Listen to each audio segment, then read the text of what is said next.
I'd like to call to order the Gig Harbor City Council meeting on Monday, October 25th, 2021. The time is 5:32. This is a virtual meeting. Tonight's City Council meeting is being broadcast live on Zoom. Residents can give comment during the public comment portion of the meeting by pressing the raise hand button at the bottom of your Zoom window or by pressing *9 on your phone. Please wait to be called on at that time. Public comment on items not on the agenda will be separate from each comment portion that is at each council bill. Public comment is not a Q&A, but a time to make a public statement. You will have to say your name, address, and you're limited to 3 minutes. With that, I'd like to start a roll call. Councilmember Abersold. Here. Councilmember Denson. Here. Councilmember Franich. Here. Councilmember Himes. Here. Councilmember Markley. Oops. Here. Councilmember Here. Rodenbach. Here. Councilmember Wook. Here. This is Mayor Kit Kuhn. And we have from staff, we have our interim city clerk, Josh Stecker. Here. City Attorney Daniel Kinney. Here. Public Works Director Jeff Langhelm. Here. Community Development Director Katrina Knudsen. I'm here. Finance Director Dave Rodenbach. Here. Police Chief Kelly Busey. Okay. Principal Planner Carl DeSimas. Here. Senior Planner Kimberly Mahoney. Here. Human Resource Director Camille Borders. Okay, she's not here. Tourism and Communications Director Laura Pidet. Here. Okay. And Interim City Administrator Tony Piasecki. He's on his way. Okay. With that, please join us in the Pledge of Allegiance. Pick the flag up.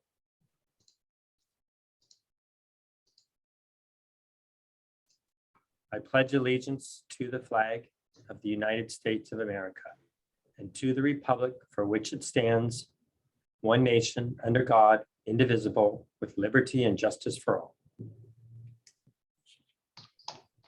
Okay, before we begin this council meeting, we would like to recognize that we are gathered on not only the ancestral and traditional lands of the Squababs band of the Puyallup tribe of Indians, but also the site of one of the largest and longest standing historic villages of the people, the original inhabitants of Gig Harbor. Are there any changes to the agenda, council or staff? Okay, agenda stands. And do I have a motion to approve the consent agenda? I move to approve the consent agenda. Second. I second.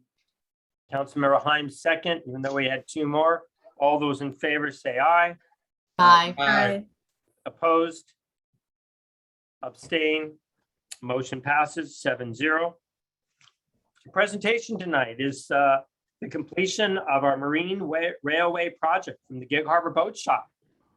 We're excited to hear that. And with that, I will probably turn it over to John McMillan, just because I know John. Trevor, maybe it's you. I'm not sure.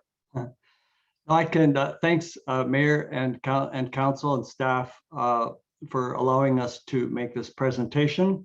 On behalf of the Gig Harbor Boat Shop, I'd like to share 3 big thank yous. The first one, of course, to the city and staff for all the effort that's gone into these marine railway carriages and the entire system for a number of years now. So we're getting really close to fulfilling a dream that we've had for a long time as a city and a community, and with the boat shop. Second, thank you goes to the Port of Tacoma for their financial assistance.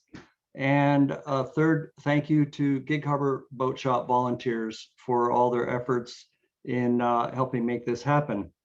So with that, I guess I'll have Josh present a small short video, and we can follow later on with questions if we have any if you could do that, Josh, that would be great. I've got that. Or Trevor, okay? Yep.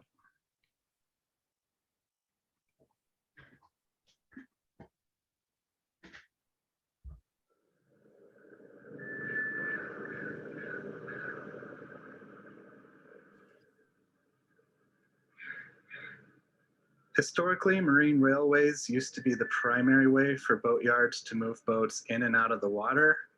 And the Eden Boatyard had one of these marine railway systems for about 100 years until it was deemed unsalvageable and removed as part of the environmental cleanup at the start of the restoration project. Replacing the ways began in 2012 when BoatShop supporters Eric and Kathy Carlson donated the funds to drive the first series of pilings. Then it took several major phases, but by the winter of 2018, the rail installation was completed during nighttime low tides, which set the stage for the final major project, which is installing the carriages.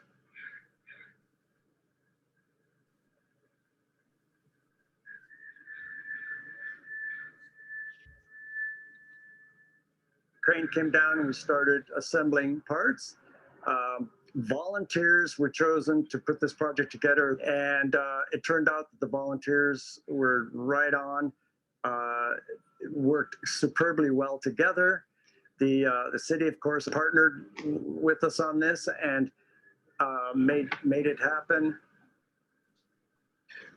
You don't think about time when you're involved in a project like this. I mean, it rained a lot of days. We were just out here. Everybody was just, it was amazing, and the volunteers just kicked in. I mean, it just pretty much that first day was pretty phenomenal.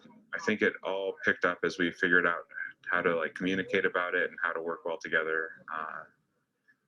Kind of get into a process of, someone staging nuts, someone getting everything ready and getting the piece in place, sticking it together and getting moving in parallel. So that we really gelled as a whole group as it went on, and that sped everything up a lot. The working waterfront is still vital to Gig Harbor, the city, and tourism visitors come here to see the harbor and the workings, the goings on. So it's going to be a very critical addition to the facility here. In fact, a boatyard really isn't complete without a marine railway system and carriages to bring boats in and out of the water. And now we can move forward with some excitement to new things for the Gig Harbor Boat Shop and the city of Gig Harbor.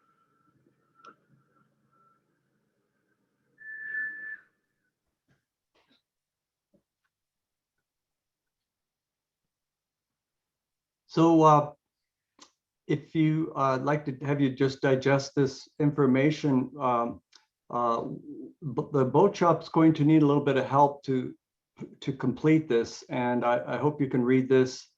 And if you have any questions, just let me know.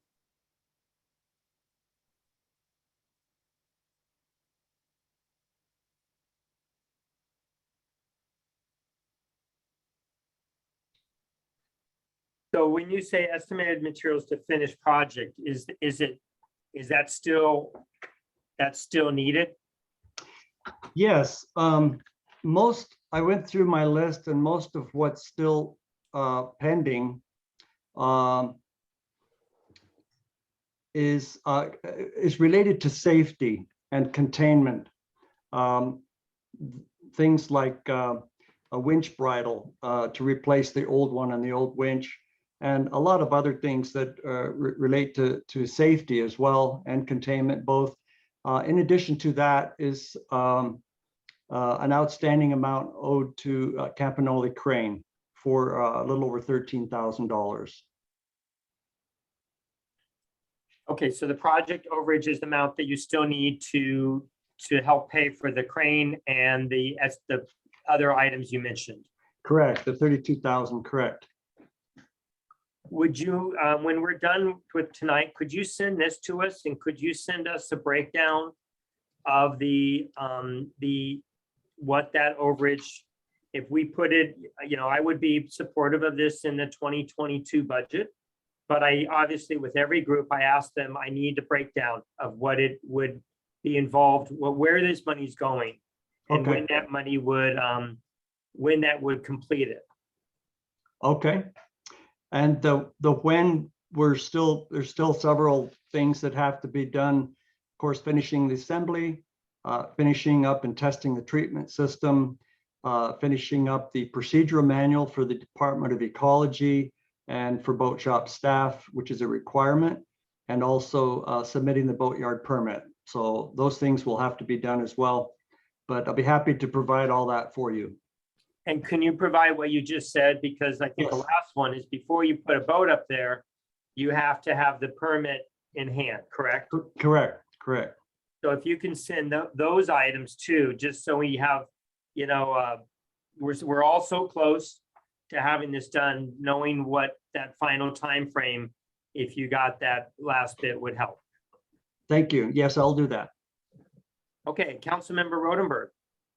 Yeah, I just had one question, more of a comment to John.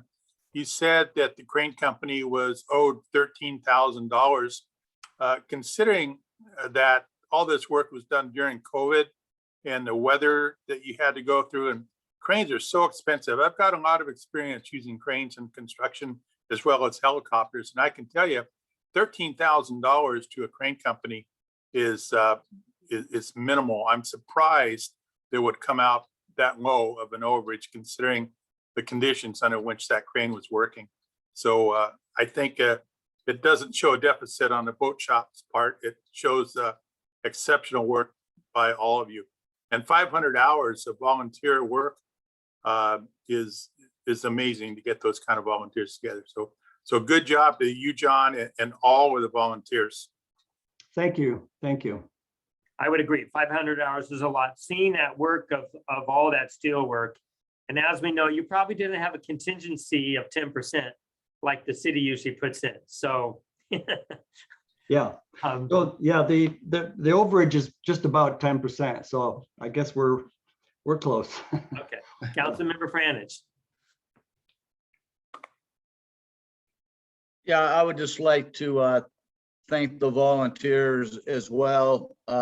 Anytime that we can get volunteers to do a project, it is a benefit to the community and it's a benefit to the city by saving us money that we would have otherwise probably would have had to spend. So thank you to the volunteers.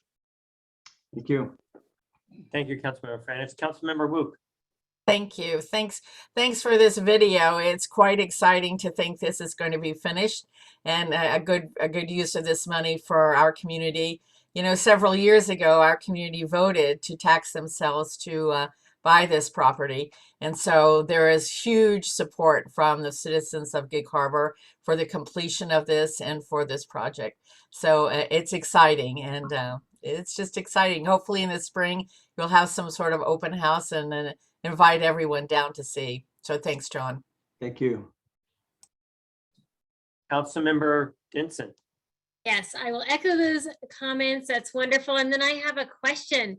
I know the goal was to be able to create a facility where you could actually start bringing boats in and working on them and raising funds for the boat shop, as well as having training opportunities for your folks in the community. When might that happen? We're so excited to see that. I would say next spring should be, we should be able to get all this out of, well, depending on the funding, of course, but if everything came through, we'd be looking at the springtime when we could start actually bringing boats up once the permit's acquired. Yes. Thank you. Well, John, Councilmember Hyams. Yeah, just to echo the prior comments, what I think is extremely impressive is you had a group of volunteers do something that I would say is not your typical handyman project. And there's a question in here, by the way. How did you assemble this group with this kind of talent? Called this is more than just your average drywall project or something like that. Well, a lot of the people that helped out were the same ones that helped put the rails in the dark of night in November about 3 years ago, I guess. So they're used to, inclement situation and working with metal materials. But there was also lots of volunteers that came that didn't have a lot of experience. The women came forward with bringing lunches down there every single day.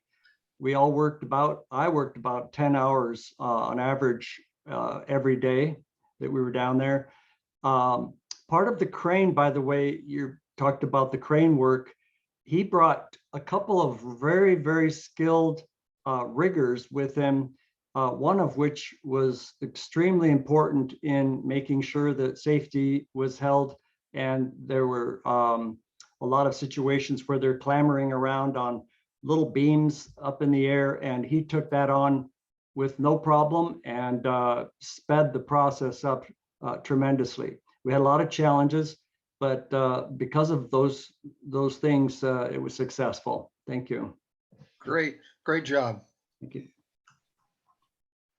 That's great, John. I know one thing in the lease is it talks about we talked originally about a viewing area, kind of where they were going to have a viewing area to watch boats being built. So I don't know if that's ever happened, but I welcome that, to where when you walk in, either to see the classes where they can actually view it, just even like a real rope dividing it, and down below so that the public can easily access watching the people work on the boats, either upstairs or down. So that would be great. Yeah. If you could get that information, we have a study session on Thursday, and I would be supportive of bringing this to council for that overage. So I'll need that information ahead of time. Now, council, this is not provided by the city, so you didn't have to have 5 days notice. This would be something John is giving us that we're passing on to you. But if you can get that to us tomorrow, then we can include that in our study session Thursday. Okay, will do. Great. Trevor, do you have anything to add? I don't. I did a lot of the video work, so I was mostly here to make sure that video played.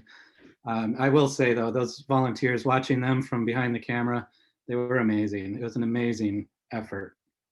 The number of pounds that were lifted and set down, it was phenomenal. That's great.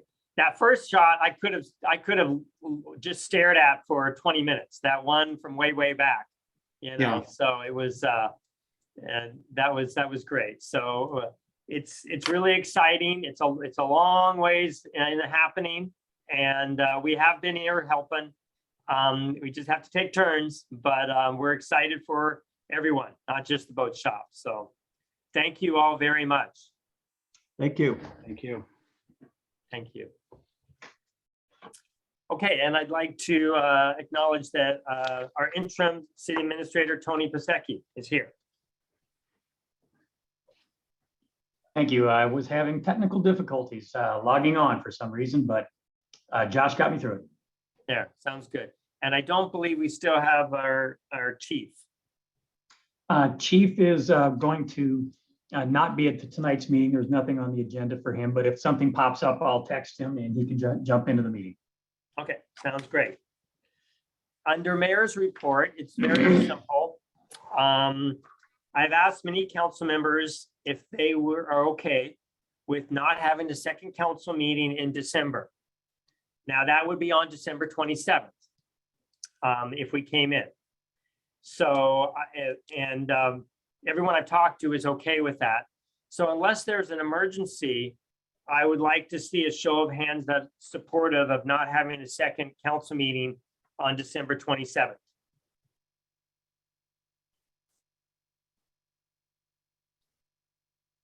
Okay, I've got everyone. I think everyone raised their hand. I do have a question, Mayor. Okay, just one sec. Franich, Councilmember Franich, where do you stand on that? Okay, Councilmember Wook, where do you stand? Okay, sorry. Yes, go ahead, Councilmember Rodenbach. Yeah, my question is there anything, pardon me, having to do with the budget or anything else that is pertinent that we handle in that particular meeting? Or will we have it all taken care of by then? We should have it all taken care of. We should have, if everything goes well, because of Thursday, we have a study session, and the study session Thursday does have a stop deadline. It's 1 to 3 on Thursday. So we have a study session for 2 hours on Thursday, and then we have 2 readings of the council meetings. We have the 8th of November, and then we have the next council meeting for the second reading. So it gives us a whole nother council meeting too. Now, so we should pass it prior to December. If in fact there is some kind of emergency, I would have that I would try to have that second council meeting prior to Christmas, if there was an emergency. But God willing or whatever, we shouldn't have that. That being the case, then I'm in favor. Okay, thank you. Councilmember Franich. Yeah, you mentioned that there's a drop dead time on Thursday. Is that correct? Yeah, the reason why is if you go back many, many years, every single year, we actually didn't have a study session for passing the council. We had 2 readings at a council meeting.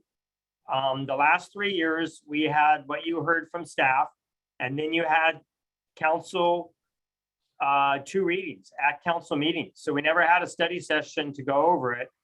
And that was even before 2018. So this year we're given two hours for a preliminary meeting on top of that.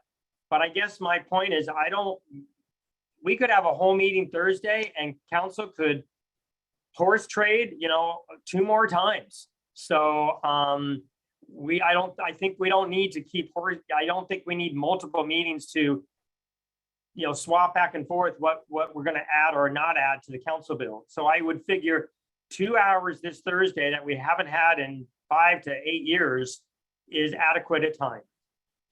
So that's a long explanation. So it would be your thought then that anything that any particular council person didn't feel was addressed on Thursday, that it would just spill over into the council meetings pertaining to the budget? Exactly. A little of my concern is the study session isn't agreeing on something. It's just an informal agreeing. So the last thing I would hope is that council agrees on something and then they do it all over again the next council meeting, and then they do it again the second council meeting. So I think I've seen things like that happen. So I think 2 extra hours is plenty of time. All right. So let's remember that this is a council's work session. And if in case we need to go over the 3 o'clock, I assume that that's a possibility if the council chooses to go over the 3 o'clock. It's advertised to the public, and usually when we stop it at a certain time, the meeting does stop. Again, you'll have endless hours to go over the budget in the council with the public. Let's be transparent. You'll have endless hours at 2 more council meetings to go over the budget.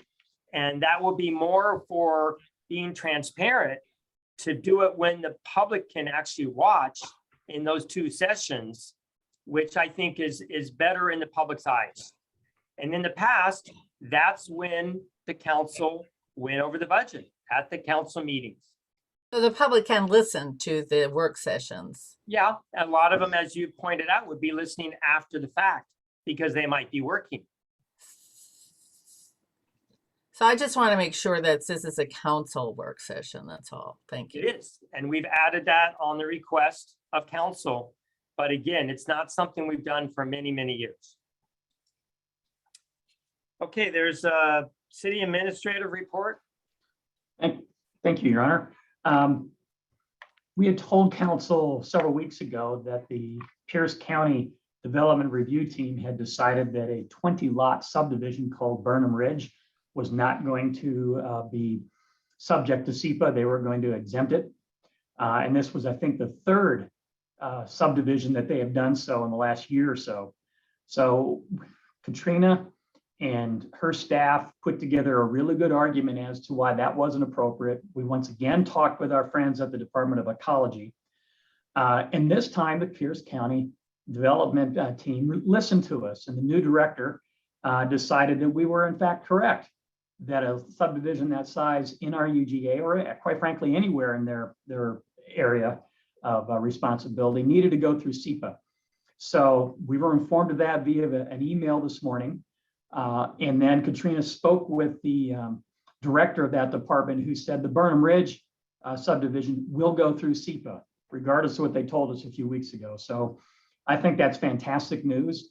I really want to thank Katrina and her staff, Kimberly and Carl, for all their work putting that argument together. And just so council also knows, we had hired a land use attorney to help us with that. And she provided a little bit of advice, but I think for the most part, it was our staff who put together the good argument that caused this decision to be changed. So thank you all for your good work, and still keep an eye on those folks at the county. And that's my report, Your Honor. Thank you. You made a lot of smiles. I live for that. We're still going to have that meeting with Pierce County executive, so that they know clearly that we're taking care of our UGA. Correct. So now I'm going to open up public comment on items that are not on the agenda. City Administrator Tony Piasecki, were there any items that were not on the agenda as far as public comment? We received one from Thomas Wick. I don't know if Mr. Wick is online and he was going to read this himself. Should we ask him to raise his hand if he so chooses? Otherwise, I'll go ahead and read this. Okay, I've got that number memorized in my head, so he is there. So we'll ask. Why don't you go ahead and read it, and then without him rereading it, we'll see if he has another comment. Okay. So this is from Mr. Thomas Wick, 4704 Hunt Street Northwest, Gig Harbor. On September 27th, 2021, Gig Harbor City Council voted to approve Ordinance 1465, an ordinance that authorizes the city to further delay timely completion of requests for public records. Gig Harbor City Council members voted to approve Ordinance 1465 before the city completed a request for public records that was made over 1 year ago on September 25th, 2020. A request for public records that would have taken no more than 1 hour staff time to complete at the very most. Therefore, Ordinance 1465 as drafted can only be seen as a direct challenge and repudiation of the Public Records Act, PRA. The brunt of the public records request in the request for public records dated September 25th, 2020 is a copy of all emailed communications, to include attachments, exchanged between myself and all City of Gig Harbor employees, to include elected officials. These requested emails, photos, and documents confirm a Pierce County citizen's sustained efforts to stop Gig Harbor from engaging in activities that already have and that will yet again result in the deliberate destruction of downhill Pierce County private properties, specifically flooding them. It's critical to note on 2 separate occasions, downhill Pierce County citizens offered to pay up to $10,000 to pay for the completion of a comprehensive drainage evaluation. The city not only rejected these no cost to the city opportunities to ensure their legislative actions were informed, honest, executed in good faith, and were lawful, they failed to even acknowledge them. I was hacked, an event I had to disclose out of necessity, a disclosure I now believe the city plans to exploit in the future. Had the city completed the request for public records dated September 25th, 2020 in its entirety as requested and timely, the countless emails, to include attachments, could not be deemed inadmissible in future legal proceedings secondary to my disclosure I was hacked. And that is the reason I believe the city, over 1 year later, has and is continuing to refuse to produce a copy of these communications. The reason City Council voted to approve Ordinance 1465. Put another way, if after we are flooded and if during litigation, I produce a burned CD that contains a copy of all the requested public records requested in the September 25th, 2020 request for public records, the city could not challenge the admissibility of these records, given they themselves provided a copy of these records. In summary, an awful lot of talk about the need for transparency and the need for fiscal responsibility. However, approving Ordinance 1465, an ordinance that only further impeded the timely completion of a request for public records that was made on September 25th, 2020, well over a year ago, in no way promotes transparency, nor is it fiscally responsible, given the fines and penalties that accrue daily for failing to process and complete records for public records. And that is it, Your Honor. There are no other written requests or comments. You can always give public comment by pressing your raise hand button at the bottom of your Zoom window. If you are calling into the Zoom meeting by phone, you can raise your hand by pressing *9 on your phone. When you're using your phone to call in, you may need to press *6 to unmute yourself. And your name and your last 3 digits of your phone number will be called out when it is your turn to speak. I will now open up to the public comment to people that are calling in. Yes, go ahead, caller 874.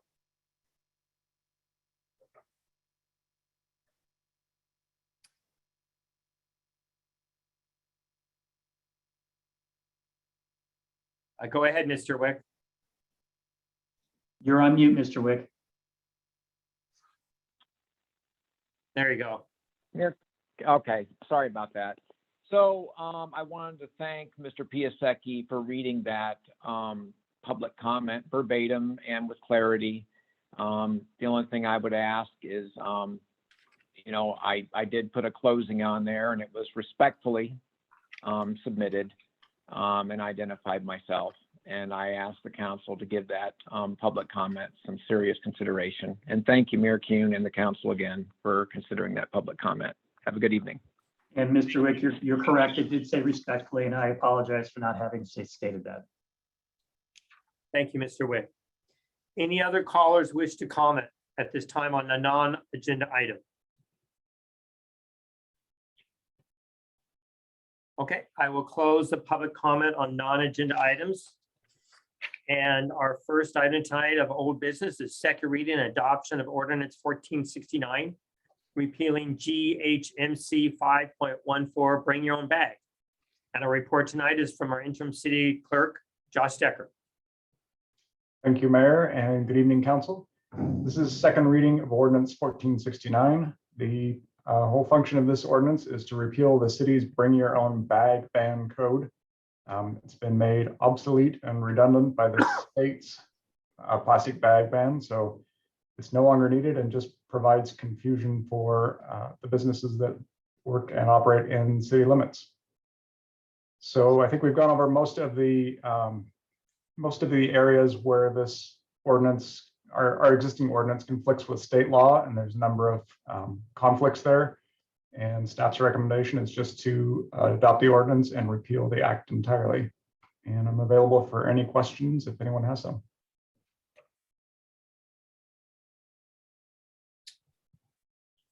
Okay, well, we've been down this road before, so we'll go on to public comment. I will open up the public comment time. Tony, any public comment, written comments that came in? No, Your Honor. Okay, I will now open it up for callers on the public comment on old business number 1. Okay, I don't see any callers. We will close the public comment period and council deliberation and action. Councilmember Himes. Yeah, just a comment. This is an excellent example of what happens when we get out ahead of the state on local issues. And the only reason I say that is because the climate change thing is coming at us, at least if the Pierce County Regional Conferences Council is any indication. This is going to be coming at us. And I would encourage the future council to consider this, called, hey, instead of diving right in, there may be a lot of time and effort and money to be saved by waiting for someone else, basically state-based or county-based, to lead the charge on this thing.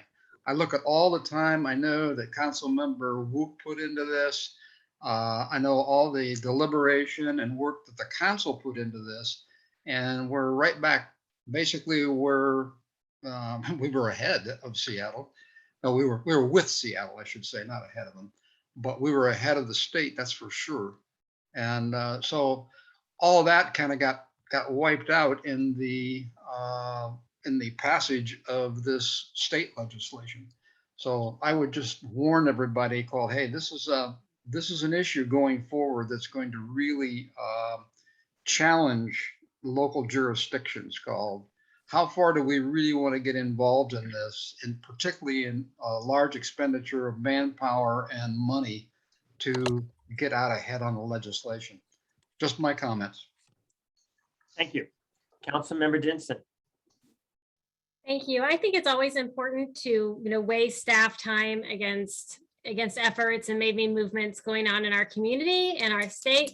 But I'm proud of our community that we got out ahead of this and that we took an effort, and who knows how much the state was influenced by communities like ours and others who got out ahead. I mean, we may have had something to do with the state going ahead and doing it on their own. And yes, it took some effort, but I just like to say I'm proud of our community for doing what we can do to affect climate change and protect our environment. Thank you. Councilmember Wu. Yes, thanks so much. I totally agree that I'm proud of the work. It was not a lot of work, and it was something that our citizens wanted to see. It's something that the kids from Gig Harbor High School came and spoke about. It's important at some point in time, even though we are a small city, we can be leaders when it comes to doing something good for our community. And so it's nice to see that the state perhaps was listening to other cities and came up with a plan. And so I will move to approve ordinance number 1469. Do I have a second? I'll second it, but can I also get a comment in? You bet. I was going to do that. I was going to go to you right after the second. Thank you. So go ahead. Everyone kind of stole my thoughts, but I don't think we should ever hesitate to show leadership within our community. I think Gig Harbor should be proud that we have council members and citizens who are on the forefront of things. And anytime we can, lead the state in the right direction, I think we should do that. Thank you. Any other council comments before we vote? Okay, there's a motion, there's a second. All those in favor say aye. Aye. Aye. Opposed? Abstain? Motion passes 7-0. Our first item on new business is first reading of ordinance 1471, setting the municipal court judge's salary. Your Honor, Camille Borders is not here tonight. She has asked if she could take the night off from the council meeting, and I said, sure. And I'll go ahead and present this item if that's all right with you. Great. Sounds great. Go ahead and proceed. Thank you. The ordinance in front of you is to set the municipal court judge salary based upon the negotiation that we had with the new judge who will start her term on January 1st. Rather than just simply put a contract in front of you, which we will do at the November 8th meeting with the new salary, we had to have you repeal the ordinance, set the old salary, and adopt an ordinance to approve the new salary in order for it to be legal. So with that, and by the way, the ordinance also sets the pay scale for Judge Pro Tem at $60 an hour. I believe it was at $50 an hour before that. So with that, I am available to answer questions, as is our court administrator, Stacy Goldberg. Thank you. Councilmember Franich. Was there a what are comparable jurisdictions paying for judge services? Stacy, do you have an answer for that question? Sorry, yes. Hi there. I have gone out and polled some of the municipal courts in recently and in years past, and it seems to be kind of all over the board. So cities have different ways of compensating their judges. And so it was really hard for me to get comparables. Some get paid by the hour, some get paid by the day, and then some get paid by the month. So it's really hard to go out and find comparables. But I think when you crunch the numbers, we've been, in the ballpark with other municipal courts for salaries. For example, if I take one court who pays them by the month, or I'm sorry, by the hour, and I, do the math and add up the hours and times their hourly rate, it equals to about what we're paying for our municipal judge per month. And So, Stacy, our judge works approximately 20 hours per week. approximately. And so when you do the math, that comes out to $63 an hour. So I think that's a very competitive wage that we are paying, but it certainly isn't greater than I think it should be. So the math at the proposed increase works out to $63 an hour? Correct. I also might add that we've tailored some of this similar to past judges, whereas if the judge gets a certain amount of time off, which is normal, anything after that, they actually have to pay their pro tem judge. Correct. And you will see that in the contract that we'll be providing to you for the November 8th meeting. We provide, Stacey, I believe is up to 40 hours worth of pro tem time per year. And anything over and above that, the judge has to pay herself. Well, I'll be interested in taking a look at the contract. So this is the first reading, and we will be bringing it back to you for a second reading on November 8th for approval prior to you approving the contract with the new judge. Ms. Goldberg, could you send me the information that you have on the other jurisdictions' mechanisms on the way they pay? I'll ask Stacy to send that to me, and then I'll send it out to the entire council. Thank you. So then we're going to approve, our goal is to approve this at the second reading in November 8th, correct? Correct. Okay, Councilmember Rodenbach. I just have a question for Stacy. Stacy, does the judge that presides in our court have any particular obstacles, or is it any harder to serve in our court than these other jurisdictions? Is the work essentially the same, or are there differences in the type, kind, and amount of work they do? No, I would say the work is equivalent to other municipal courts.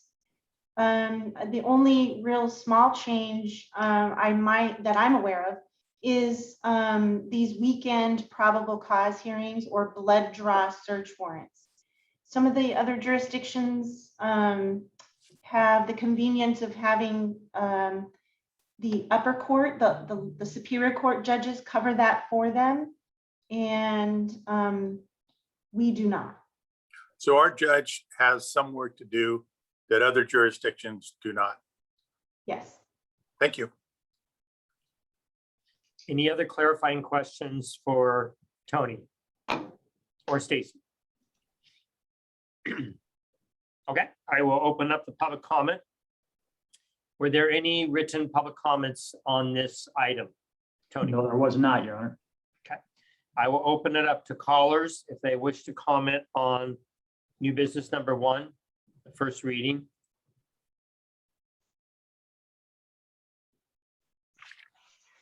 Okay, I will close the public comment and proceed to council for deliberation and a motion. I'm sorry, we're moving on to second reading. Any other discussion from council before we pass this to second reading? Okay. Then our second new business is first reading of ordinance 1472, Shoreline Master Plan periodic update. And to give the report tonight is Principal Planner Carl DeSimas. Well, thank you very much, Mayor, and good evening, City Council, members of the public. Before you this evening, as noted, is an ordinance 1472, proposing to amend the city's Shoreline Master Program. The amendments are part and parcel of a state code required periodic update of our program. The periodic review of the Shoreline Master Program is required every 8 years on a schedule established under the Shoreline Management Act, or RCW 9058. The city's last major amendment to the Shoreline Master Program was adopted back in 2013. Some of you might remember.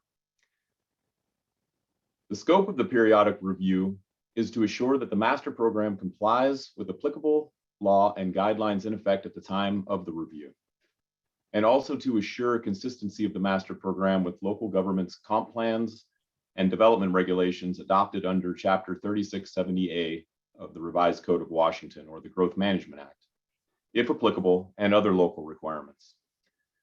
The review also allows local governments to incorporate amendments it is found necessary during the administration of the program. The process for the periodic review began back in 2018, or I should say this iteration of the periodic review. The Department of Ecology provided the city with a checklist, including several amendments the city would need to consider due to changes in state law and guidelines dating back to 2007. The checklist is found in your packet starting at page 7 of 364. The checklist contains columns that walk through what the change is, what section of the Shoreline Master Program would need review, the action taken by staff, and the page number where the changes can be found in the program.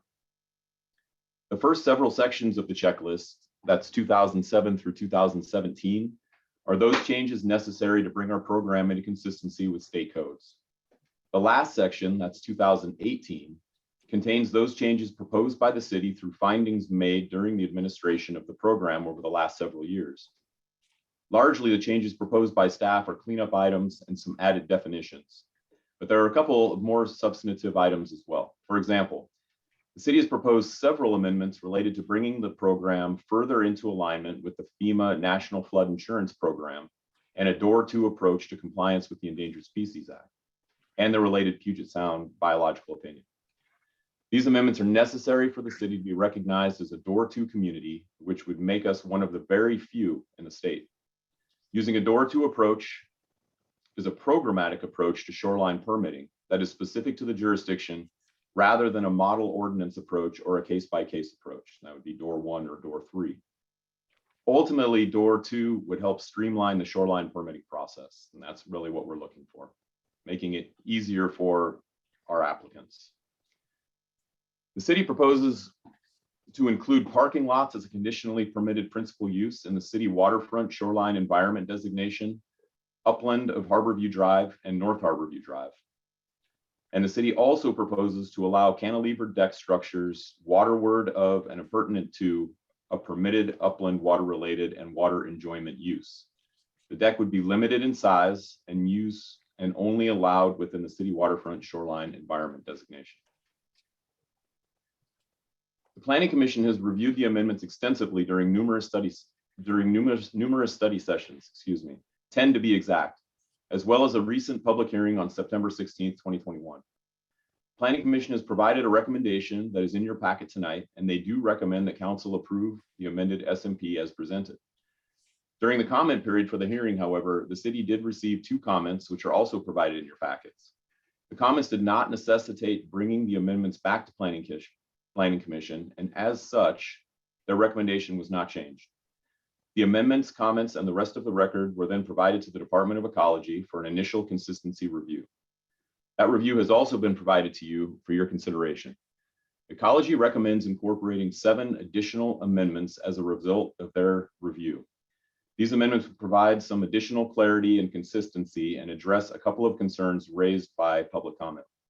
These 7 additional amendments are not required, but based on staff's review, do help to clean up some definitions, better describe some uses, particularly utilities, and provide clearer references. They are incorporated into your packets beginning at page 42 of 364. Lastly, staff recommends that council consider the amendments to the city's Shoreline Master Program as presented here tonight, as well as the amendments proposed by the Department of Ecology, and direct staff to bring a revised version of the ordinance, including those additional amendments, for consideration at second reading. Mayor, this concludes my presentation, and Kim and I are happy to offer any answers or clarifications we can. Thank you very much. Okay, well, this one broke my binder, so I had to take it out. So. Sorry about that. I tried to thin it. We tried to pare it down a bit, but it should. Yeah, well, it's good. So thank you for explaining which ones were changed. Without, I asked him to say which ones were changed, so council did have to read all those pages. So Council Member Wook. Yes, so the comments that were made by the two comments that were made, did the Planning Commission look at those at all? So at the hearing, so the comment period went 1 day past the actual hearing. as a result of us missing the deadline to get it in the paper. We did an optional joint review period with the Department of Ecology. So the motion that the Planning Commission made was to allow, knowing that there might be comments that come in, the motion made was to allow staff and Department of Ecology staff to review any comments that come in and make a determination as to whether or not they needed to come, they would necessitate bringing it back to Planning Commission for more review. And they did not say that it needed to go back to Planning Commission for further review. Yeah, that's correct, Councilmember Wu. Oh, all right, thank you. Councilmember Franich. Thank you, Carl, and Katrina for kind of breaking this down the way you did. The first, I don't know, 10 pages, it made it a lot easier than having to have to find out where all these fit into the 364 pages. So, but I do have some questions. So on page 8 of 364, item number C, that when I went back and looked at chapter 1.15 there on the page there, they added that Washington State Department of Transportation doesn't need to follow any of these rules. They were exempt. And I saw that was underlying language. So up until now, have they had to comply with some standards that they felt were burdensome, or why now are we giving them an exception?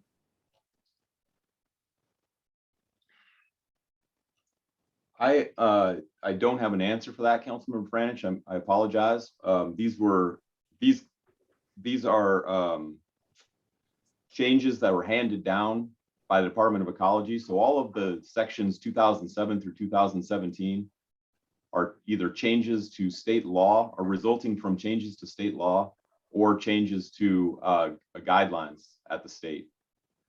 And so we were given these by the Department of Ecology to review our shoreline master program and determine whether or not we were consistent with that change in state law. And if we were not, then we would have to make the change. Well, yeah, isn't there a difference between a state law and a guideline? Yes, there is. Okay, so I don't really think that WSDOT has any projects or has a whole lot of control over roads around, our waterfront. But I just find it, I find it quite frankly troubling that the state would exempt themselves from an onerous document like this, that they're making everybody else, all the residents need to comply with this, but they're giving the Washington State Department of Transportation an exemption. So that's kind of troubling, and it seems a little unfair. And Daniel, maybe you can weigh in on this, but I think I remember that WSDOT has almost always been exempt from the shoreline master programs. Well, I only saw it as underlying language, so in that section. Maybe they're telling us to put it into our SMP, but I think state law already exempts them. Yeah, I would have to do the research on that. That is the interim city administrator is correct. This is the Department of Ecology asking the city to place this language in our SMP to make it internally consistent with state law. Well, it's it doesn't make it any less troubling that the state's going to give themselves a break and hold the community to these standards. So, well, and we are held to those standards too. If we do any kind of development in the shoreline area, we have to follow all these rules. Well, that's equally as troubling. And then on page 13 of 364, we're adding a new definition for harbor area. And when I looked at that section, it was, again, I didn't see a strikeout in an ad. All I saw was underlined. So I'm assuming that was new language. And if that's not the case, I'm wondering what the old language was for the definition of harbor area. No, Councilmember French, that is a new definition. We didn't have a definition for harbor area. It was an oversight when the Shoreline Master Program was originally adopted. And that's, a lot of these changes are relative to just some misses when we put this together back in 2013, because this was, as you know, this was a completely new master program when it was adopted in 2013, a complete overhaul of our former program. So it's a new definition. Okay, yeah, thank you very much. Well, those are my only questions. I just have one further comment that when you get a 364-page document, and thank you very much. I'm glad I wasn't around in 2013 when this had to be adopted, because man, the Planning Commission, the council and staff at that time, they had their hands full. When you have to have 364 pages dedicated to something like this, it's just, in my opinion, it's just, it's overly burdensome. And I thank God didn't have to go through it page by page, but I recalling back when there was a lot of residential property owners that really, I wouldn't classify it as a taking, but when this happened in 2013, it took away a lot of property rights from our residents and residents throughout the state. So that's all I have. Thank you. Any other clarifying questions for staff? Okay, I will open it up to public comment. Were there any public comments written, turned in, Tony? No, there wasn't, Your Honor. Okay, then I will open it up to the callers. You can give your comment by pressing the raise hand button on the bottom of your Zoom window.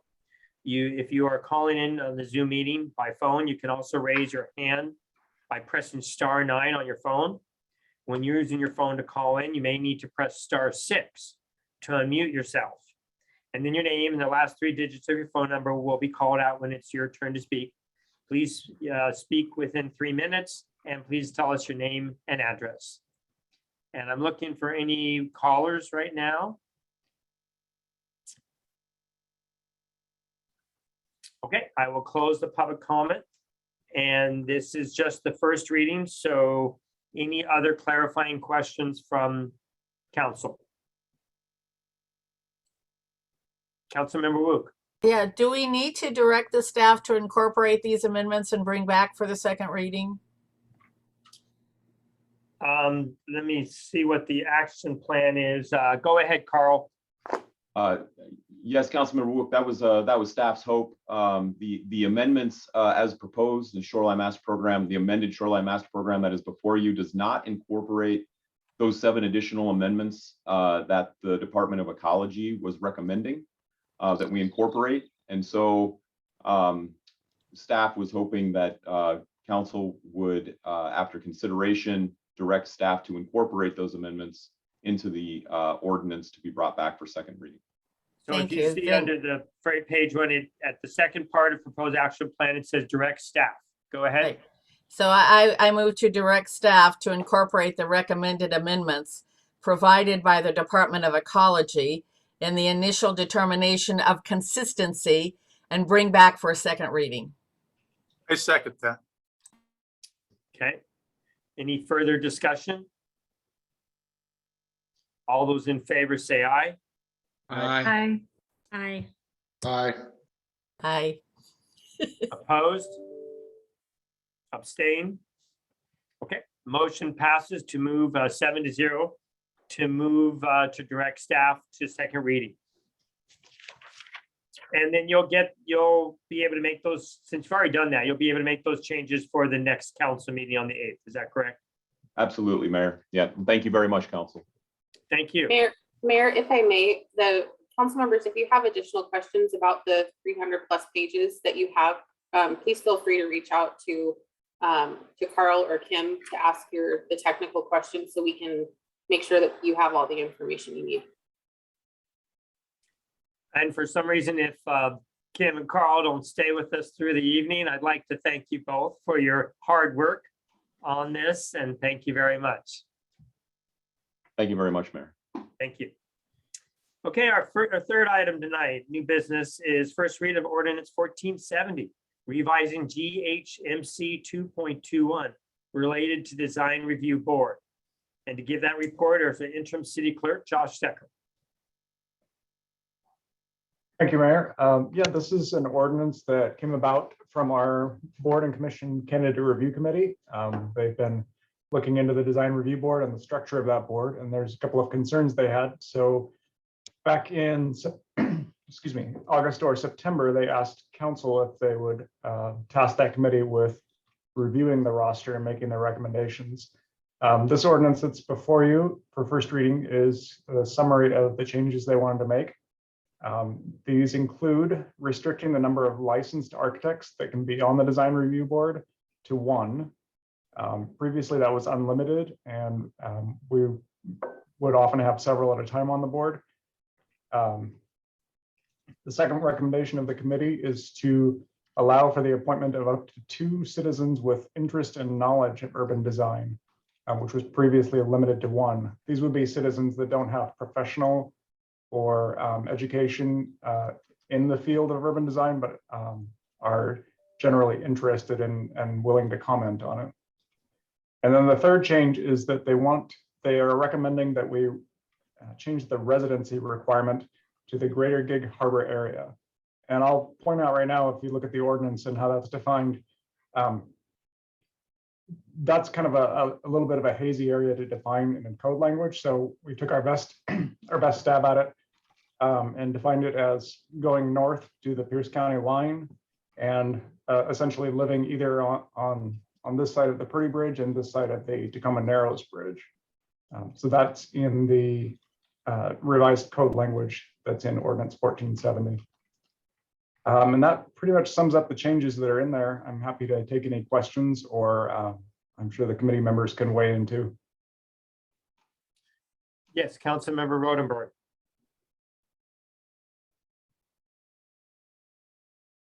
I'm sorry, Rodenbach, Councilmember Rodenbach, you're on mute. Currently, does it say that the committee will be made up of only of 2, or is it open? Could be 1, could be 2. And what would be the reason for eliminating one of the licensed architects? Is it just so there'll be room for an interested person? It's currently. And do they would you show any preference to either or if they were candidates? So the current code language, it is unlimited to the number of architects that can be on. There are, I believe, 6 different categories for the Design Review Board, and some of the categories have mandatory requirements, like the historic preservation representatives. So you can really have as many architects as you want on there currently, as long as you also meet the quotas for the other categories that you need to meet. This change will restrict it to only 1 licensed architect. So if an architect would qualify under a different category as well, they would still be restricted because they would exceed the quantity of having only 1 architect on the committee. Maybe we can have someone from that committee explain why they did that. Yeah, go ahead, Councilmember Wook. Sure, I'll be happy to explain. We did this because we were finding that we were having too many architects applying, and we were not having enough everyday citizens applying. So we limited it to 1 licensed architect. There's also a professional building designer that's also to be part of this. So there's a 1 licensed architect, 1 professional building designer, and then we added 2 citizens with some interest and knowledge about this. And yeah, we found out we were just top heavy in licensed architects. More questions? I think that's what we needed. Councilmember Franich. Thank you, Councilmember Wook. Was there a reason that having the vague language talking about the Purdy Bridge and the Narrows Bridge, and you just didn't use the UGA? That was the recommendation of the committee, to use the greater Gig Harbor area rather than the UGA. So I'll let the committee members speak to that. Go ahead. So as you know, since we require so many different kinds of education qualifications for this, sometimes we can't get it within the city limits or the UGA.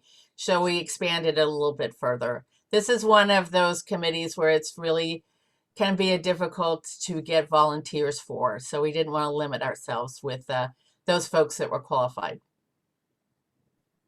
How many members are there on the design? Is it 5 or 7? It's 7 on the design review board. And are all the positions filled right now? We have 1 vacancy. And what category are they? Well, it could be really any category except for if we pass this new ordinance, it wouldn't be able to be a licensed architect. But virtually all of the categories are open. There's 6 different categories. The only one that it could not be is a member of the Planning Commission. Thank you. Okay.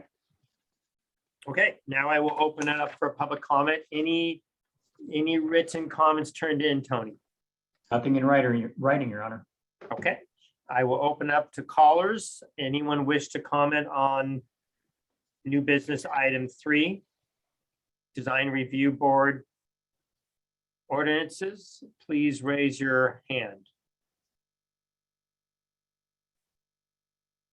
Okay, I don't see any callers, so we'll close the public comment. Any other clarifying questions from council?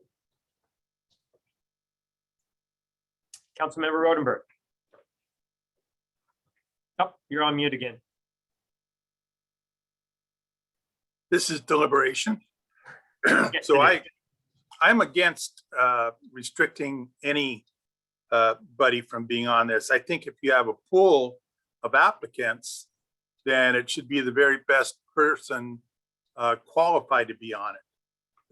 And if it happens to be 2 architects that are qualified and there happens to be a position, I think they should be allowed. I don't think you should restrict anyone.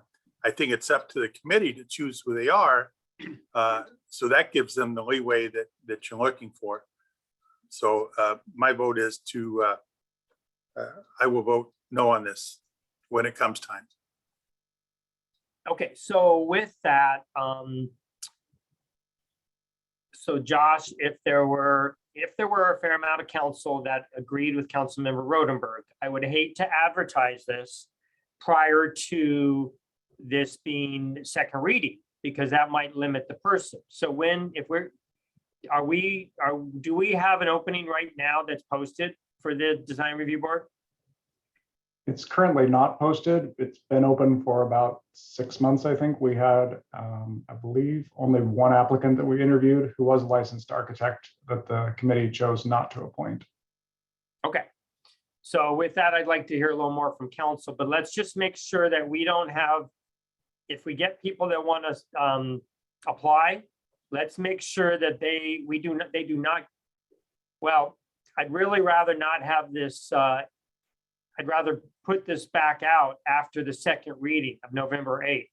So whatever gets determined, gets, everyone has a chance to volunteer on something that, what the rules are. So listen to more feedback from council. Councilmember Robertson.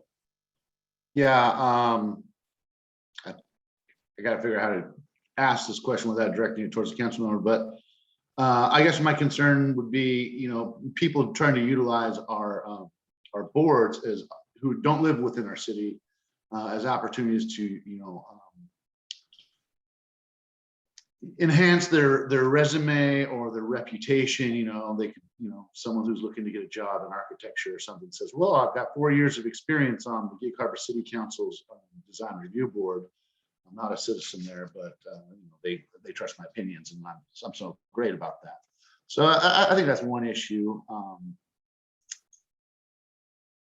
And I guess that's my only thought. So I'll just end it there. Okay. Any other comments by staff before we move along? I mean, by council, sorry. Any other comments by council? Councilmember Jensen. Just make a quick comment because I was on this, or I am on this committee. I appreciate Councilmember Rodenbach's point. He does make a good point that it is up to the committee to decide who's on, but when we got limited applicants, sometimes we might feel a lot of pressure to fill the spot. And if it's just architects applying, then that might push the committee to have more architects on than we might feel is appropriate. I think, not that there's anything against architects, we need architects, but I think we were really looking for a well-balanced committee, landscape folks, these building designers, and then just regular citizens that have a heart for what they want this community to look like. I think that's what we're really concerned about. We want to make sure that we continue to look like Gig Harbor and retain our character. And that we're really hearing from folks who live here, ideally in the community. So Councilmember Rodenbach makes a great point. But I think this is a good change, and I'm supporting it. And we will see how it goes. And we did ask, Miss Knutson if she felt like these changes would give her the kind of the level of expertise and the variety of expertise that she would need on this community. And she thought that it would. So if there's issues in the future, we certainly could revisit it, but I'll be supporting this. Thank you. Thank you. Councilmember Rodenbach. Oh, you're on mute. I just have a question. I just have a question back then to the committee. Is there anything that restricts you from selecting the people that just want to, interested citizens that really want to do well for the community? And they know what they want to what the community should look like.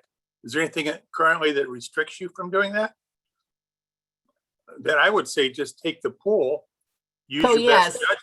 Yes. Currently, you can only have one regular citizen on there. We have decided to increase it to 2, or to put this forward to the council to increase this to 2. My opinion, again, I don't think there should be any restriction, any number of particular people you need. Again, just the best possible people for the job, whether they be citizens, architects, landscapers, whatever. I think the committee does a good job of selecting people. So that's where I stand. Okay. Councilmember Franich. So on the bottom of page 3 of 5, number 2, a city resident with interest and knowledge of urban design shall be selected. Well, that's it. And then on the next page, under number 4, a member with a professional background relating to urban design. What is the difference there? I'm going to have that go to Katrina Knutson. Thank you, Mayor. The second one, Councilmember Franich, is a city resident. So it needs to be a city resident that doesn't necessarily need to be a professional artist, civil engineer, planner, building contractor, or building designer as prescribed in number 4. So this would be under this proposal, doesn't the city residency kind of get tossed out the window? I can defer to Josh, but I would read number 2 as having a city residency requirement, whereas number 4 would be subject to needing to be in the Gig Harbor area. Well, numbers 2 and 3 would require city residency on the list. Well, number 3, I think the Planning Commission, we do allow UGA members or UGA residents, but those 2 would have a further location restriction. Okay, so it doesn't violate paragraph B, where with the new language about the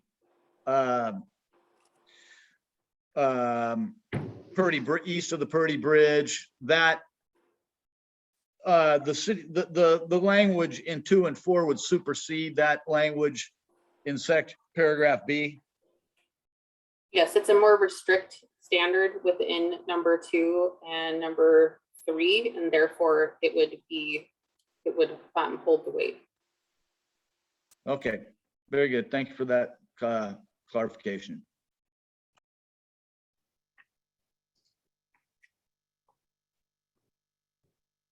Okay, so we will move this on to second reading. And with that, we will go to new business item 4, which is purchase and sale agreement.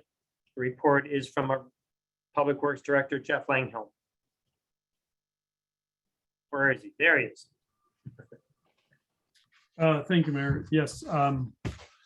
As noted in the council bill you have before you tonight, this is just taking a follow-up action based on an executive session that occurred last week. So happy to answer any questions.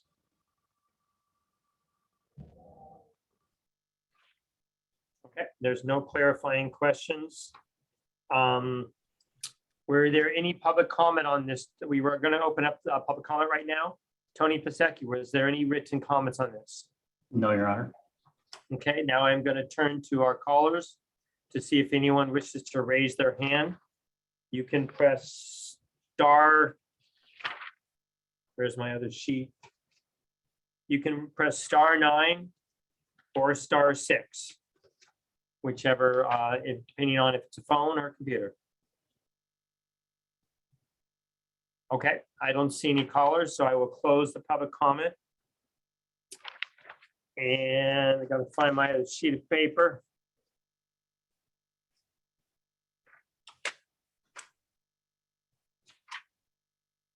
Okay, Councilmember Jensen, Can I make a motion? say that again, you got cut off. Oh, sorry. Can I make a motion? Yes, you may. Okay. I move to authorize the mayor to sign a purchase and sale agreement in accordance with the terms discussed in the October 18th executive session and complete all necessary steps to satisfy the city's due diligence process. Second. I second that. Okay. Any further deliberation? All right, all those in favor say aye. Aye. Aye.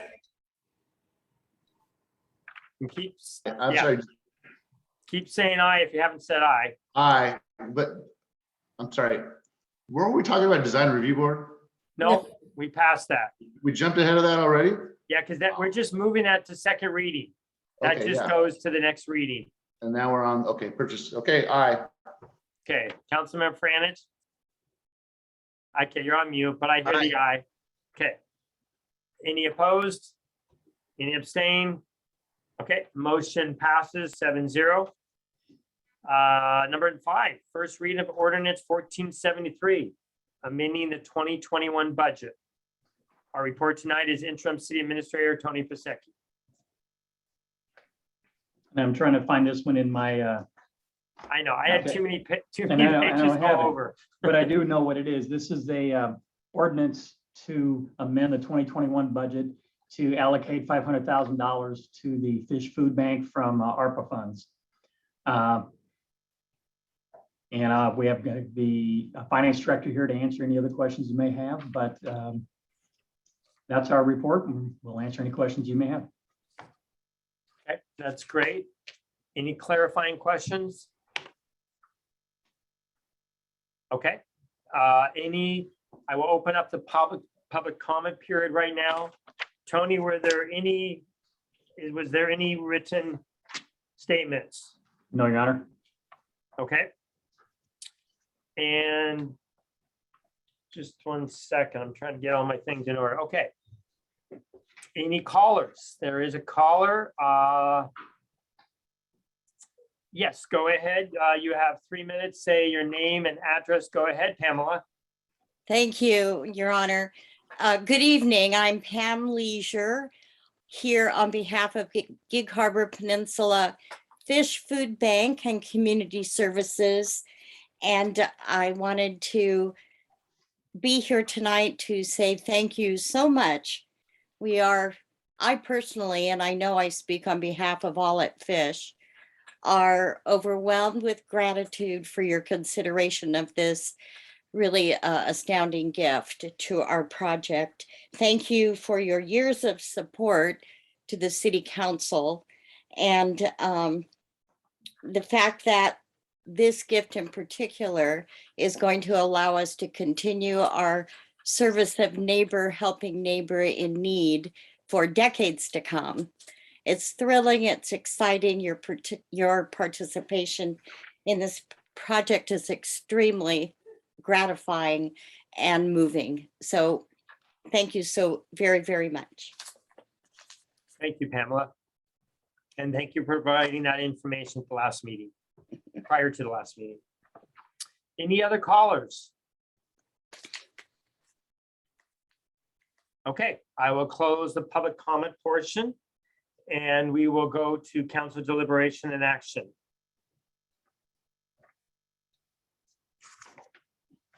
There's going to be no action. It's first reading, right? I'm sorry, you're right. We were gonna we got this on tonight so that we could, which was a little late on posting it, but that way we could get 2 readings.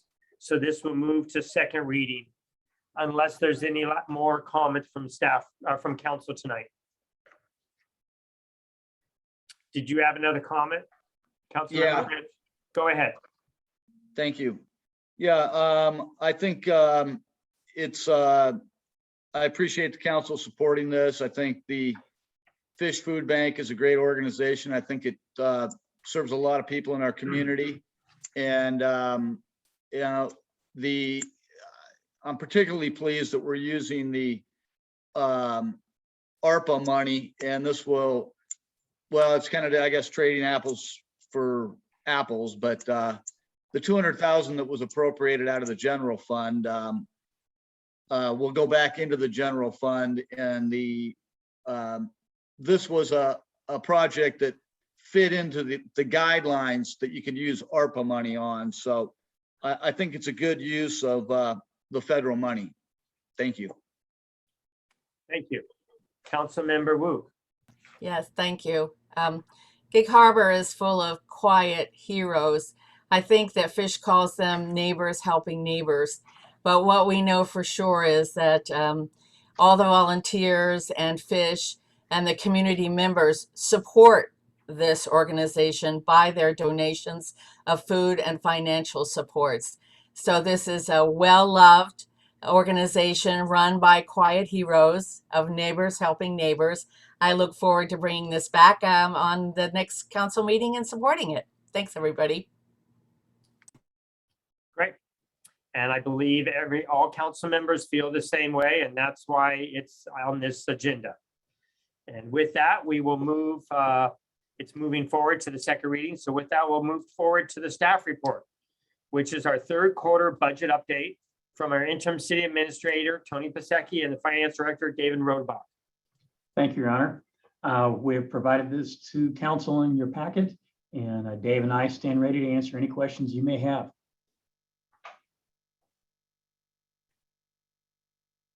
It's me again, I guess.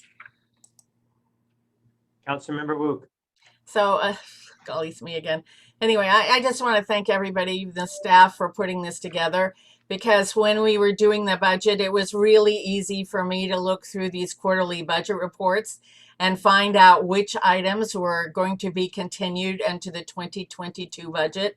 It makes it really simple for us to find out what's been done and what's been moving forward. So it's really easy, and thanks to the staff for completing this and getting it done for us. Thank you. We appreciate you saying that.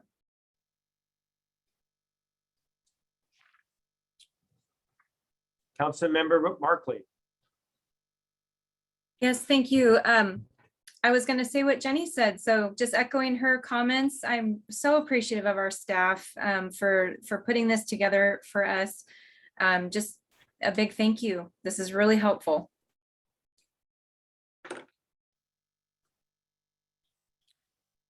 Great.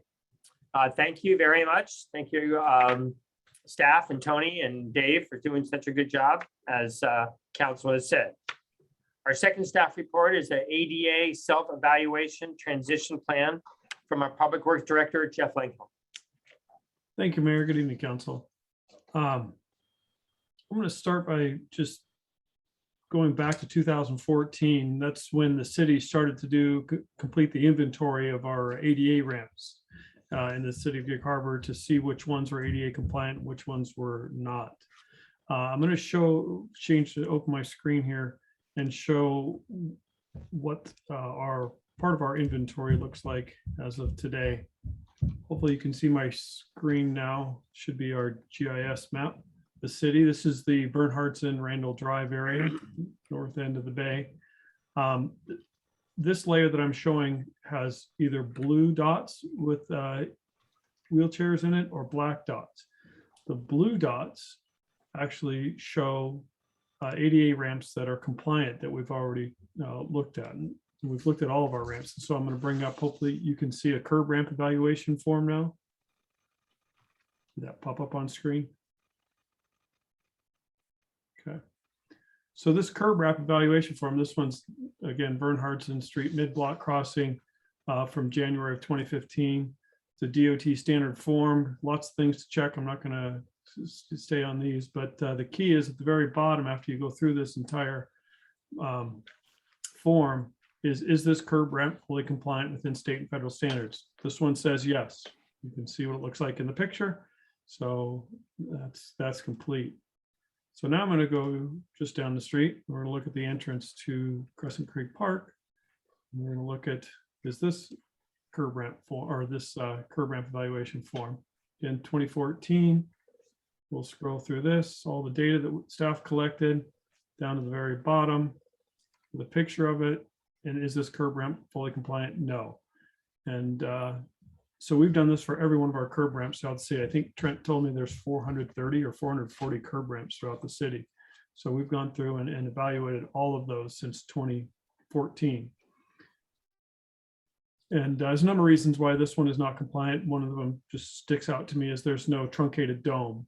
And there's probably some ledges that edges that are have too much of a deflection to meet compliance. So that's how we've tracked them. Again, it's all in GIS.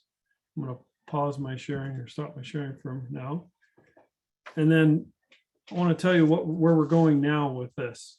So we started this in 2014.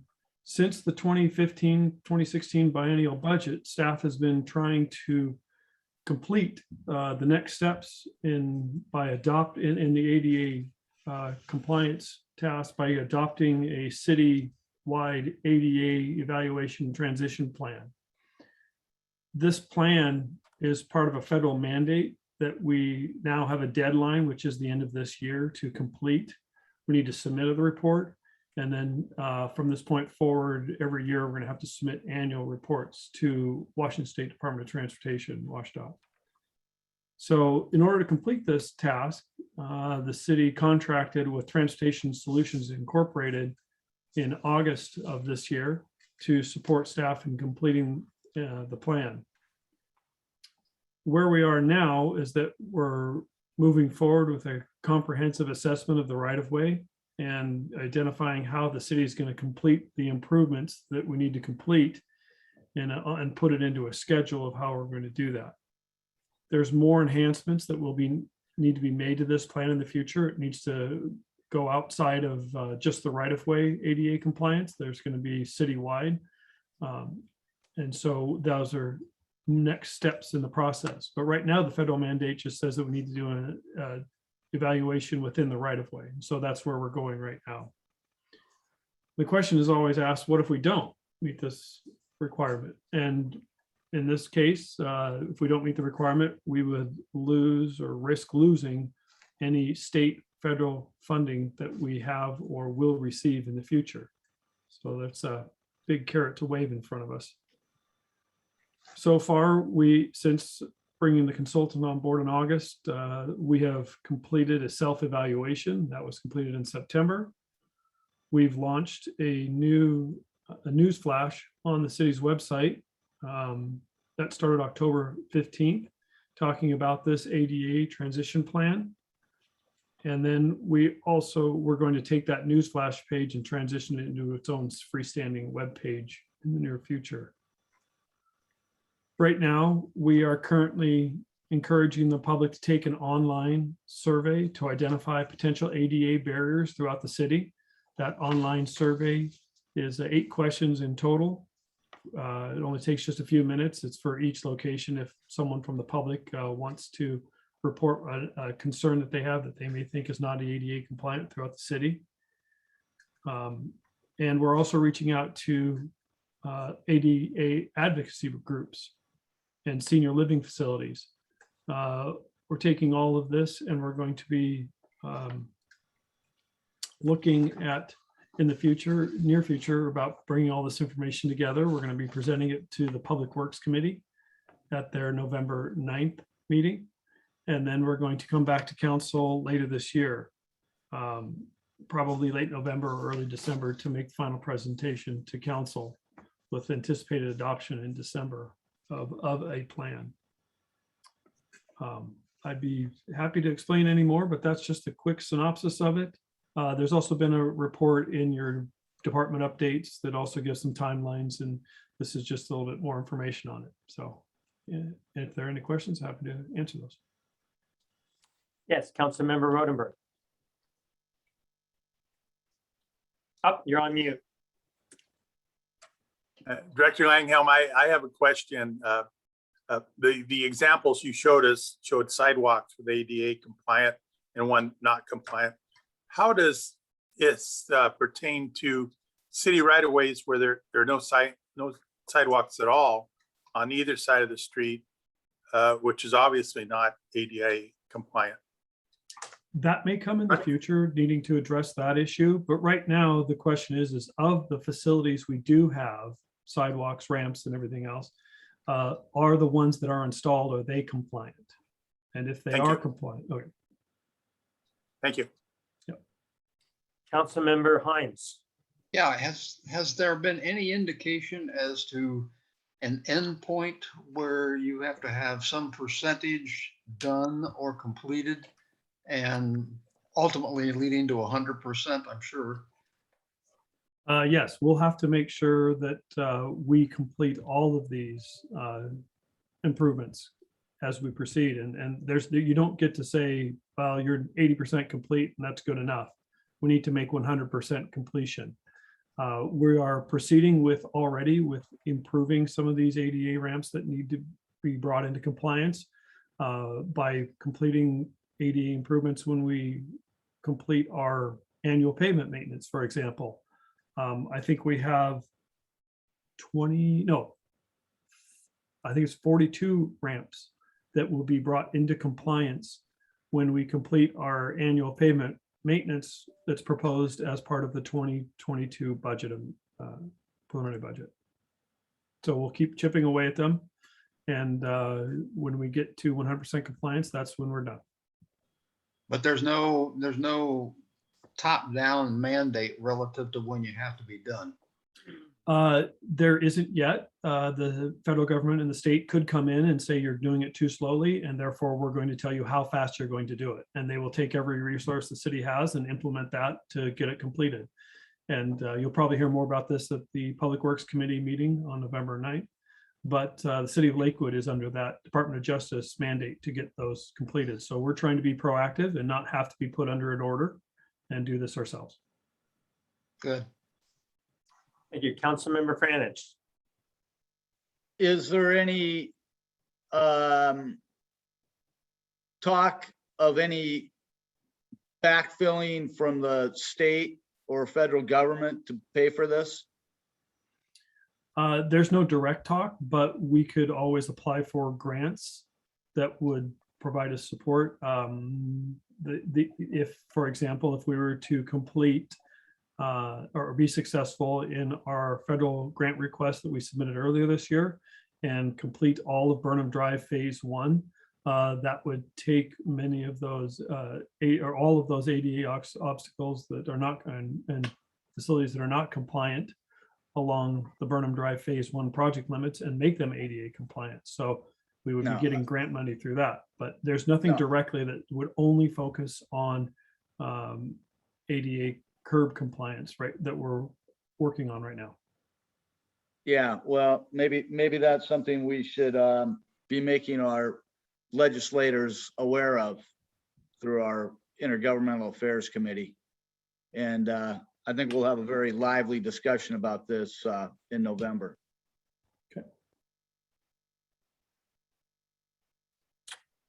Okay, with that, don't see any other questions. So we will go on to council reports and comments. We have our Public Works Committee meeting of October 12th, 2021. Councilmember Franich. Yeah, as the mayor mentioned, we met on October 12th. We had three things on the agenda. The first item was Hall Street vacation request. It's in the just above North Harbor View Drive and just past the Shoreline Restaurant. We had a discussion about that, and we determined that there was going to be no connections made between. There's two roads that come down, and I can't think of the road to the west that's kind of in that vicinity, but our staff said that now there's no plans to make that connection. So that, and that there would be sufficient area to be retained to maintain the turnaround that's at the end of that street right now. So I think that having those questions answered, I think it was a unanimous decision to approve from the committee to move this on to the council at some point in time. The second item of business was we had a pros plan update, and we were joined by members of the Parks Commission and our consultant that sent out the survey that went out this summer. That was a very interesting discussion. There were a few follow-up questions that our city administrator had, and I'm hoping to see the answers to those questions here shortly. And if y'all haven't had a chance to review the results of that survey, I would encourage you all to do that. It's very interesting and I think quite informative. Then we had a discussion about the stormwater rate structure. We talked a little bit about the results of the open house and the steps that will be taken in the future regarding the new stormwater rate structure. So it was a very informative meeting with a lot of good information. Then that's it.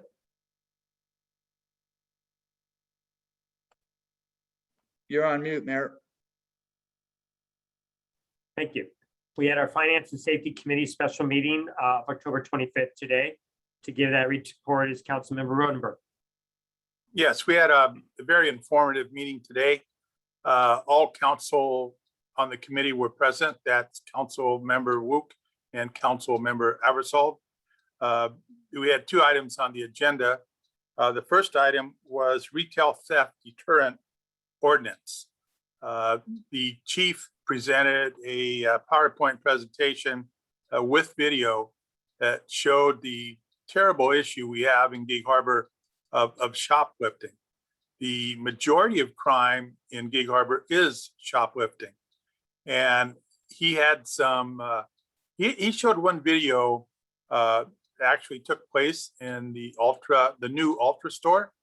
And it showed two people coming in, walking around, intimidating the young female store clerk, and then pulled plastic bags out of their jerseys and just started filling them full of very expensive fragrances and other cosmetic items and simply walking out the door. In this particular instance, the store policy. So wait a minute. I think we're identifying a store and policies. I think we should refrain from that if you don't mind. All right. There was nothing that could be done here. So that was just an example. The chief had some statistics to showing shoplifting in our, which stores were identified as having the most shoplifting occurrences that were reported, not necessarily the ones where people walked out the door and weren't caught or were not even noticed. So he has some plans. Actually, it was kind of a brainstorming session where he talked about some of the ideas he had about stopping this kind of blatant retail theft. And we tossed a lot of ideas around, and the chief said he would come back at our next finance and safety meeting with a more detailed plan of how we might have an ordinance in place to help deter this. He had some very good ideas, and some of which I can't explain because they are confidential, because we don't want the thieves to understand. The second item on the agenda was fireworks, and not necessarily fireworks themselves, but the fire hazard having to do with fireworks.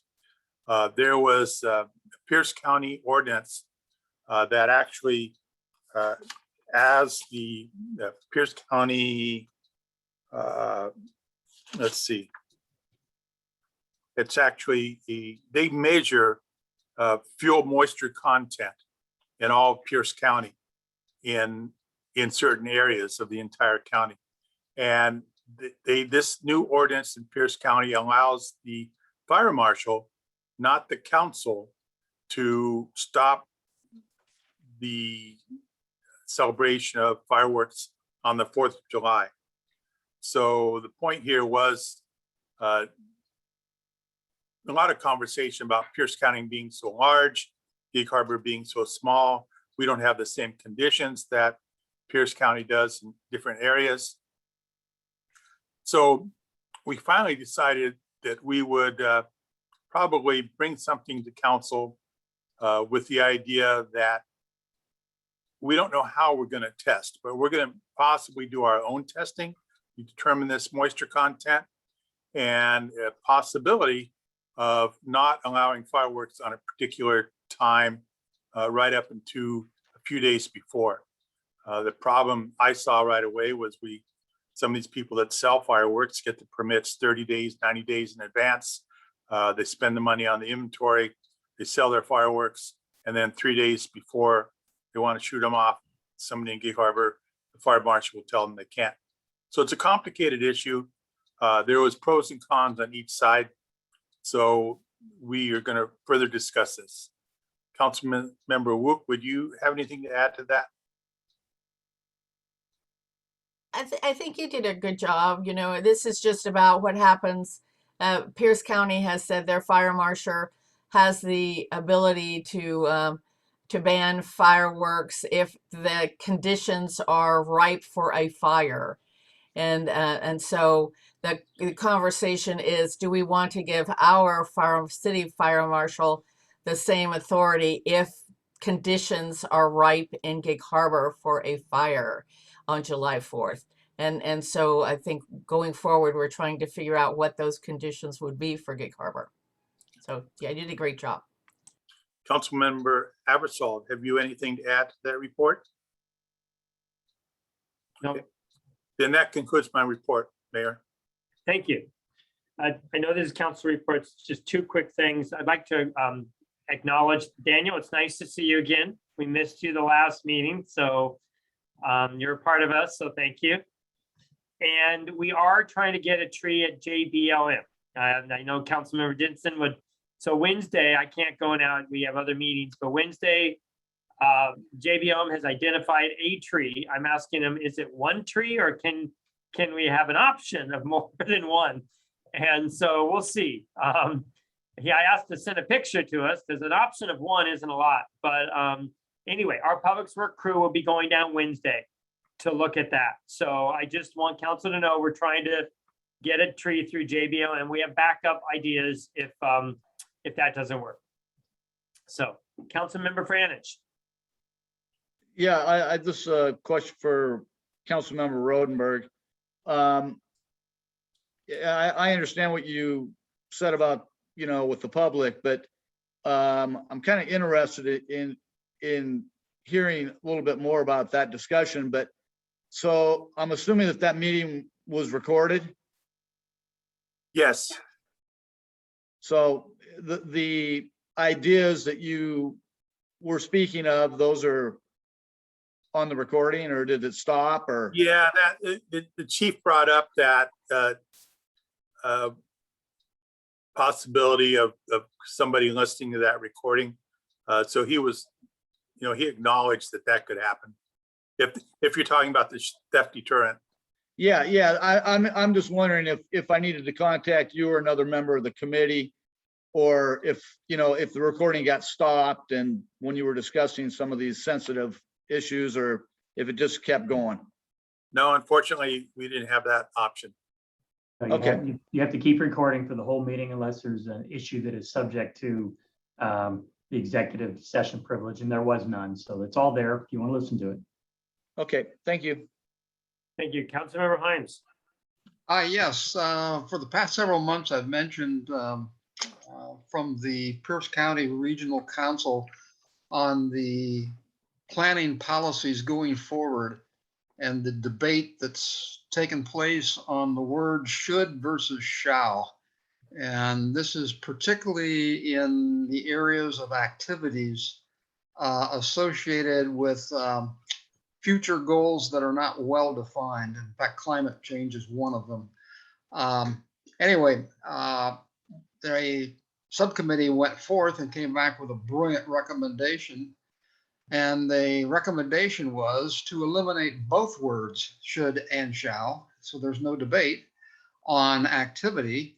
You can suggest activity, but the only thing that's firm will be firm specific goals in there, not activities. So this one is beyond us at this point, and basically the committee, the council agreed that, hey, that's a good way to go. So I think it's alleviated this this future debate that could take place on mandating things that people don't know much about. And again, climate change being one of them. There's several that fall in that category. So anyway, that's just an update from the Pierce County Regional Council, so we can all sleep easy on this one. Thank you. Councilmember Rodenbach. Yeah, just adding to my comments to Councilmember Franich. During that PowerPoint presentation, the chief would say things like, as you can see here on the PowerPoint presentation, this particular store. So there was less identifying things on that presentation than you might think. If you listen to that recording and you wanted to know more detail, I'd be glad to tell you personally what it was. Thank you. Councilmember Abersold. Well, I just hope that the criminals out there do listen to that video and let them know that Gig Harbor is going to take proactive steps to stop them. Yep. It is troubling. Okay, any other council comments before we announce the upcoming meetings? Okay, we have the city council study session tomorrow, October 26th at 3:30 p.m. The agenda is on our website. Go ahead, Councilmember Jensen. All right, can you remind me if tomorrow is in person or on Zoom? That's a good question. I think it's in person. I think from here out, it was, yeah, it's gonna be in person. We're gonna have the tables down where we can face each other down with masks and social distance. And then it is open to the public, but we'll make sure that there's social distancing. So it's in person. But we have a Zoom meeting invitation, at least on my calendar. Okay, well, we'll do that for the citizens that want to watch. So Josh, just to make sure staff or council and staff know that that's in person, except for the people that want to listen in. Yeah, I'll try to get those meetings updated. The Zoom link stays on there because I think some people still need to access it by Zoom on occasion. So it's just going to stay with the meetings, but they'll be in person. If there's on the meetings going forward, if there's a way to just identify that they are in person, but they'll be available through Zoom for OPMA, then we're being good stewards to letting everyone know.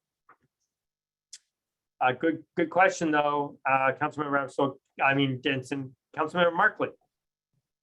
Yes, thank you. So for the in-person meetings going forward, I know there may be certain individuals, whether it's council or staff, that may at times feel more comfortable attending by Zoom. And I understand that that is an accommodation that can be made. Is that correct? Yes, it is. Yes. Okay. Okay. Just wanted to make sure that that was an option for our staff and council, just in case there's a reason why they can't attend in person, that they would have the option as well to attend by Zoom. And I think it'll be so nice when we have our final equipment, you know, in chambers, and then we can all see each other and we can all hear each other. Right now, it's hard, you know, to be in person and then have the public on Zoom. I don't think they can see us right now, right? They can just hear us, but they can't see us. Is that? They can see us. They can see us as well? Yep. There are currently no cameras in chambers right now, so they can hear you, but they can't see you. Okay, so hopefully sooner than later, we can get the cameras in there so that they can see who's talking, and it just make it a little less confusing for the public. But thank you. I just wanted to clarify those accommodations would be available. Sure, they are. And Thank you you. know, I'm going out in 7 weeks, so I'd like to see everyone in person, you know, to kind of say thank you, and it's just been fun. So I don't want to end it with Zooms. You know? I agree. I'm all for in person. I just want to make sure that there's options for people who can't. Yeah. Okay. There were. And then the next one is our city council study session for Thursday, this week, October 28th, from 1 to 3 p.m. And then the planning and building committee meeting is Monday, November 1st at 3 p.m. And our intergovernmental affairs committee special meeting, Monday, November 1st at 2 p.m. Now, if that's a special meeting, is that open to all council or not, Tony? With the Intergovernmental Affairs Committee? Yeah.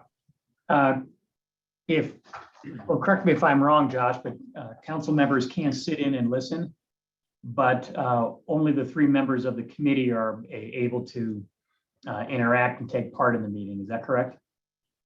Yeah, that's correct. I think it's okay if they just stay on the attendee side, but that's really not how the committee meeting should function. Right, and if we had a quorum of council, then we would have had to notice it as a council meeting rather than a committee meeting.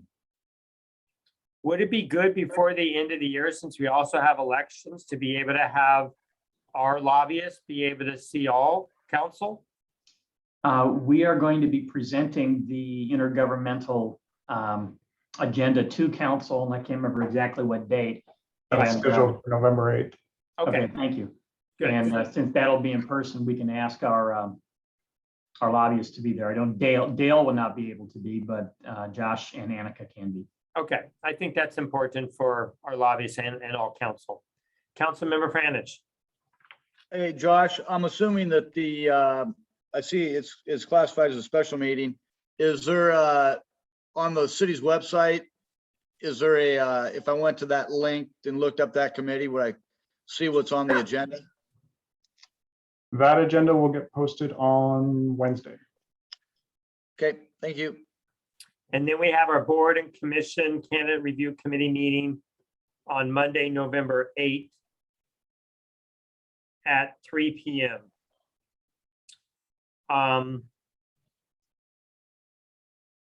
Okay, yep. And if there are any applicants, Josh, for design review board, I would appreciate maybe just having that go. That's probably going to be LTAC, but I'd rather not have a design review board that day, because that is right before a council meeting.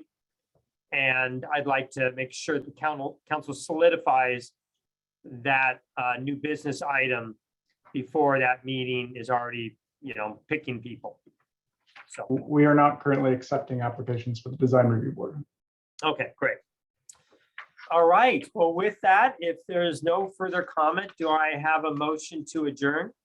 Move to adjourn. Do I have a second? There's a second of Eversold. Markley, all those in favor say aye. Aye. Meeting is adjourned. Thank you all very much. I hear the rain.